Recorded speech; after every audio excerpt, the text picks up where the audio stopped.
নমস্কার বন্ধুরা, আমি সোমা বলছি। আশা করছি আপনারা সবাই ভালো আছেন। আমি করব কাতলা মাছের শুখা।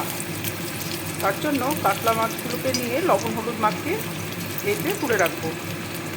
মাছটা ভাজা হয়ে গেছে, তুলে নিলাম। এবার ওই তেলে তেজপাতা দিলাম আর পেঁয়াজ কুচিটা একটু ভাজা ভাজা করব। লবণ দিয়ে দিলাম। পেঁয়াজটা ভাজা হয়ে গেছে, এবার টমেটো বাটা দিলাম। টমেটো বাটা দিয়ে একটু আমি কষে নেব। এখানে সর্ষে, আদা, কাঁচা লঙ্কা বেটে নিয়েছি একসঙ্গে। এর মধ্যে হলুদ আর একটু লঙ্কার গুঁড়ো গুলে রেখেছি। এবার এইটা আমি মশলাটা দিয়ে দেব।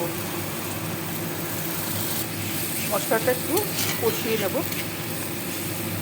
এবার মাছগুলো দিয়ে দেব। এবার একটু জায়ফল গুঁড়ো ছড়িয়ে দিলাম। আমার তৈরি হয়ে গেল কাতলা মাছের শুখা। কেমন লাগলো রেসিপিটা আমাকে জানাবেন। ভালো লাগলে আমার সঙ্গে থাকার জন্য আমি আপনাদেরকে অনুরোধ জানাচ্ছি। নমস্কার।